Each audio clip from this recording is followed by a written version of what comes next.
Hey, happy Tuesday. We're in Genesis 26 today. Let's get into it. There was a famine in the land, besides the first famine that was in the days of Abraham. And Isaac went to Abimelech, king of the Philistines, in Gerar. Then the Lord appeared to him and said, "Do not go down to Egypt. Live in the land of which I shall tell you.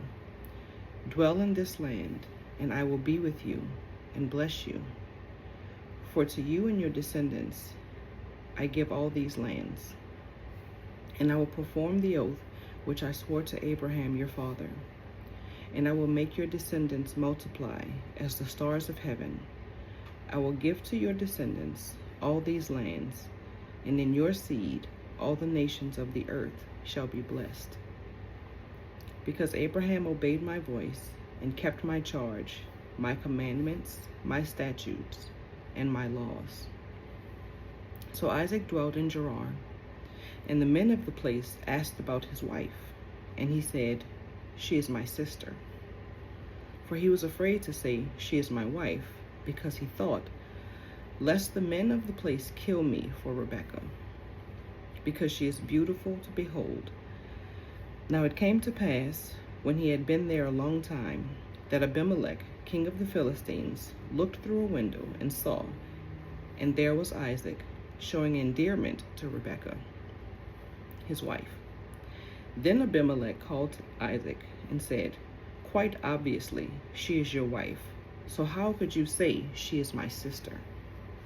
Isaac said to him, "Because I said, 'Lest I die on account of her.'" And Abimelech said, "What is this you have done to us? One of the people might soon have lain with your wife, and you would have brought guilt on us." So Abimelech charged all his people, saying, "He who touches this man or his wife shall surely be put to death." Then Isaac sowed in that land, and reaped in the same year 100-fold. And the Lord blessed him. The man began to prosper, and continued prospering, until he became very prosperous. For he had possessions of flocks, and possessions of herds, and a great number of servants. So the Philistines envied him. Now the Philistines had stopped up all the wells which his father's servants had dug in the days of Abraham his father, and they had filled them with earth. And Abimelech said to Isaac, "Go away from us, for you are much mightier than we." Then Isaac departed from there, and pitched his tent in the valley of Gerar, and dwelt there. And Isaac dug again the wells of water, which they had dug in the days of Abraham his father, for the Philistines had stopped them up after the death of Abraham. He called them by the names which his father had called them. Also Isaac's servants dug in the valley, and found a well of running water there. But the herdsmen of Gerar quarreled with Isaac's herdsmen, saying, "The water is ours." So he called the name of the well Esek, because they quarreled with him. Then they dug another well, and they quarreled over that one also. So he called its name Sitnah. And he moved from there and dug another well, and they did not quarrel over it. So he called its name Rehoboth, because he said, "For now the Lord has made room for us, and we shall be fruitful in the land."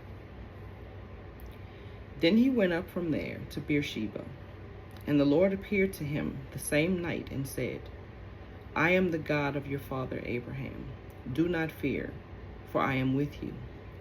I will bless you and multiply your descendants for my servant Abraham's sake."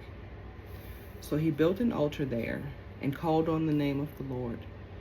And he pitched his tent there, and there Isaac's servants dug a well. Then Abimelech came to him from Gerar with Ahuzzath, one of his friends, and Phicol, the commander of his army. And Isaac said to him, "Why have you come to me, since you hate me, and have sent me away from you?" But they said, "We have certainly seen that the Lord is with you." So we said, "Let there now be an oath between us, between you and us, and let us make a covenant with you. that you will do us no harm, since we have not touched you, and since we have done nothing to you but good, and have sent you away in peace. You are now the blessed of the Lord." So he made them a feast, and they ate and drank. Then they arose early in the morning and swore an oath with one another. And Isaac sent them away, and they departed from him in peace.